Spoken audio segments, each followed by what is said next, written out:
Pak Hendy, kami ingin sekali Pak Hendy bisa menyampaikan datanya hingga saat ini. Berapa jumlah kasus perceraian yang terjadi akibat judi online? Apakah kemudian ada peningkatan dan juga data-data mengenai hal ini? Silakan Pak Hendy. Terima kasih. Assalamualaikum warahmatullahi wabarakatuh. Waalaikumsalam warahmatullahi Terlebih wabarakatuh. dahulu saya ucapkan selamat Hari Raya Idul Adha 1445 Hijriah. Kemudian saya akan coba paparkan data yang ada di Pengadilan Agama Cianjur. Sampai bulan ini data perceraian sekitar 2.700. Kemudian yang kontentius artinya yang sifatnya gugatan yaitu gugatan cerai dan gugatan cerai talak 2.500 yang selebihnya berupa permohonan. Kemudian penyebabnya variatif. Ada yang karena judi online juga meningkat sekarang. Dan peningkatan itu cukup signifikan di Pengadilan Agama Cianjur. Dan ini menjadi problem serius bagi kita untuk mencoba menyadarkan lewat mediasi ya. Karena memang seluruh perkara itu harus dimediasi di pengadilan. Dan lewat penyadaran itu ada beberapa yang berhasil didamaikan, tapi untuk perkara cerai ini amat sulit untuk dimediasi. Itu barangkali Mbak Putri. Ya, Pak Hendy, berdasarkan cerita mereka yang mengadukan hal ini ataupun juga ingin bercerai gara-gara dampak dari judi online, seberapa jauh dampak ini bisa merusak rumah tangga mereka? Apa yang bisa mereka ceritakan kepada Pak Hendy?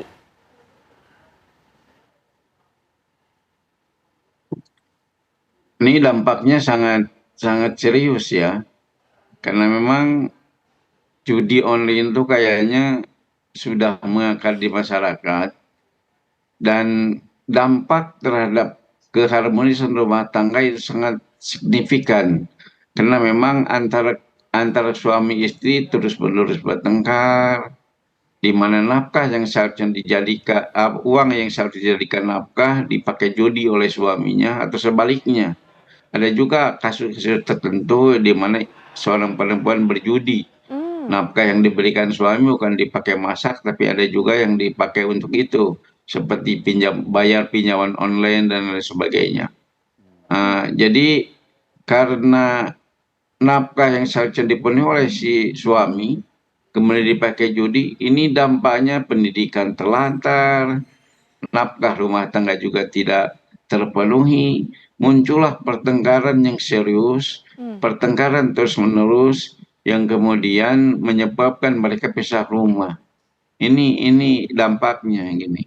Sangat sangat sangat terasa bagi kami gitu. Baik, Yang ada di pengadilan gitu. ya Pak Dan Hendy. ini menyebabkan sulitnya untuk mencapai kesepakatan untuk didamaikan gitu. Baik, Pak Hendy, untuk istri-istri yang kecanduan judi online, apakah mereka ini memiliki pekerjaan sendiri, memiliki pendapatan sendiri, atau hanya ibu rumah tangga dan juga menghabiskan uang ataupun juga pendapatan semua dari suaminya untuk judi online kebanyakan? Ada juga yang bekerja, tapi rata-rata ibu rumah tangga. Terutama yang terjebak dalam pinjaman online, itu penjol. Ini seperti Bank Emok dan lain sebagainya. Ini akhirnya harta yang ada, misalnya harta warisan suami, dijual untuk memenuhi atau melunasi hutang yang dibuat oleh istri. Ini ada juga terjadi. Dan ini menjadi problem sosial kita.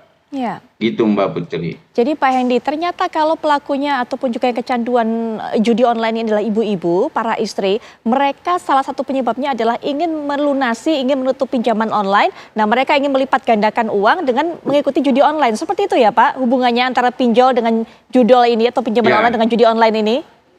Baik, baik. Kalau untuk para suami Pak, ada korelasi ke sana. Oke, kalau untuk para ada korelasinya baik. Ya, Kalau untuk para suami Pak, ini biasanya yang mengikuti judi online yang kecanduan, apakah karena memang tujuannya ingin memperkaya, ingin mendapatkan uang berlipat ganda, atau ada tujuan lain? Ya, rata-rata mereka itu ingin mendapatkan uang cepat dan banyak gitu ya. Baik. Akhirnya mereka berjudi online gitu. Ingin kaya cepat lah. Tapi akhirnya terjebak gitu. Baik Pak Hendy, Dokter Vivi ingin menghadirkan solusi, ingin bisa menyelesaikan pinjaman online, tapi yang ada malah menambah masalah, ingin memperkaya diri, tapi bukan dengan cara yang halal. Dan ini akhirnya yang terjadi, Dokter Vivi. Sebelumnya saya ingin menjelaskan terlebih dahulu, mengedukasi masyarakat bahwa gambling disorder atau gangguan berjudi adalah salah satu gangguan adiksi perilaku. Dan ini masuk ke dalam gangguan mental. Jadi kita perlu membedakan dulu, ada perilaku berjudi yang mungkin tidak bermasalah, dalam artian tidak menimbulkan masalah dalam kehidupan seseorang, namun ada yang sudah sampai menimbulkan gangguan. Ini sama analoginya seperti narkoba. Sehingga saat kita menghadapi isu judi online atau kasus adiksi judi, kita harus sama seriusnya seperti menghadapi kasus adiksi narkoba. Karena memang sudah ada keterlibatan gangguan pada persyarafan di otak. Ketika seseorang sudah melakukan perilaku judi berulang sampai dia memenuhi kriteria gangguan berjudi atau gambling disorder. Jadi ada kriteria diagnosisnya. Kriterianya seperti apa saja, dokter? Kriterianya antara lain adanya kebutuhan untuk berjudi yang meningkat. Ingat, bukan keinginan, tapi kebutuhan untuk berjudi. Jadi ada need, ada dorongan untuk berjudi. Kemudian berjudi meskipun sudah kalah. Jadi ketika kemarin kalah, hari ini akan berjudi lagi untuk menutupi kekalahannya. Kemudian ada perilaku berbohong atau menutupi, kemudian juga mengandalkan orang lain untuk menyelesaikan masalah finansial akibat berjudi, adanya risiko untuk kehilangan. Apakah itu pekerjaan, relasi yang bermakna seperti rumah tangga, kemudian karir, pendidikan, dan tetap berjudi meskipun sudah tahu ada dampak buruk terhadap dirinya. Selain itu berusaha untuk berhenti namun sia-sia dan adanya gejala kegelisahan dan iritabilitas atau mudah marah, sensitif apabila menghentikan kegiatan berjudinya. Jadi seseorang yang sudah masuk kriteria gangguan berjudi, tidak semudah itu dia untuk berhenti. Ini yang terjadi. Ketika seseorang judi kemudian dia kalah, dia akan berusaha untuk terus menutupi kekalahan tersebut. Yang kita ketahui, seseorang berjudi itu awal-awal oleh bandar pasti dikasih menang. Karena di situ muncullah dorongan-dorongan hormon dopamin di otak yang memberikan rasa senang. Jadi di otak kita akan ada suatu sistem yang teraktivasi, namanya brain reward system. Ketika hormon dopamin itu keluar semua, euforia, ada rasa senang, dan ada motivasi untuk mengulangi lagi perilaku tersebut. Ini sama seperti narkoba juga seperti itu. Tapi bahayanya adalah ketika seseorang kecanduan alkohol atau narkoba, kita bisa melihat ketika mereka high, mereka sedang mabuk. Tapi ketika seseorang kecanduan berjudi, kita tidak lihat high-nya seperti apa. Jadi tidak tampak mata dari luar. Tidak tampak, tahu-tahu sudah banyak pinjaman, tahu-tahu bermasalah rumah tangga, tahu-tahu bermasalah pekerjaan. Jadi kita lihatnya sudah di ujung. Jadi ini masalah yang sangat serius sebetulnya. Pastinya, ini masalah sangat serius. Kemudian juga Ustadz Zaki Mirza bisa berikan juga tinjauan kepada masyarakat untuk bisa membantu kesadaran mereka untuk bisa menghindari perbuatan yang mudorot ini. Bismillahirrahmanirrahim. Assalamualaikum warahmatullahi wabarakatuh. Alhamdulillah, salatu wassalamu ala rasulillah, amma ba'd. Dalam agama kita setiap Allah memerintahkan sesuatu pasti penuh dengan hikmah dan manfaat. Sebaliknya ketika Allah melarang, di balik itu semua pasti ada mudarat.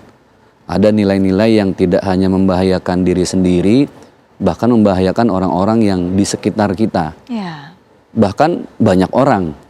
Dan ini sudah Allah sampaikan di dalam surat Al-Maidah, surat ke-5 ayat 90. Kalimatnya, a'udzubillahi minasyaitonirrajim, innal khamra wal maisir. Ini yang, kan ada 4 ya, cuman 2 ini yang sangat berpengaruh dan ini sangat dikonversi ke zaman sekarang, itu jadi up to date banget tentang ayat ini. Yang pertama adalah innal khamra, minuman keras, wal maisir, judi. Dan ini adalah satu perbuatan yang menjadi bagian dari perbuatan setan. Makanya perintahnya fastanibuhu la'allakum tuflihun. Jauhi itu semua supaya kalian menjadi orang yang menang, orang yang bahagia dunia akhirat. Karena gini, apa yang disampaikan Bu Dokter tadi betul, itu sudah disampaikan oleh baginda Rasulullah SAW. Waqala Nabi, beliau bersabda, arba'atu jawahir fi jismi Adam. Sebenarnya judi, mabok, kemudian bertaruh untuk berhala di zaman baginda Rasulullah, mengundi nasib gitu ya, itu merusak 4 mahkota yang sudah Allah titipkan di dalam setiap tubuh hamba-hambanya. Kenapa? Yang pertama itu yuzilul akla. Tadi sudah disampaikan bahwa ternyata berjudi itu kan edik ya. Iya. Dia ketagihan. Kenapa Allah melarang? Karena menangnya bikin ketagihan, kalahnya bikin penasaran. Itu kalau istilah mendayung sampan itu di lautan tak berpantai gitu ya. Jadi nggak ada ujungnya gitu. Nggak ada tepinya, betul. Nggak sampai-sampai. Dan makanya ketika akal itu hilang, dia mudah emosi. Kan gitu. Kan akalnya hilang. Betul. Orang kalau sudah kehilangan akal ya emosi, amarah, temperamen, udah tidak bisa dengan logika lagi. Iya. Terus yang kedua, bahwa ternyata hal-hal yang diharamkan itu bisa menghilangkan yang namanya yuzilul qalba. Kan pikiran itu jendela menuju hati ya. Betul. Jadi kalau orang sudah amarah, hatinya udah nggak bisa kekontrol tuh. Karena padahal hati ini tempat di mana ada satu hal untuk merespon. Baik.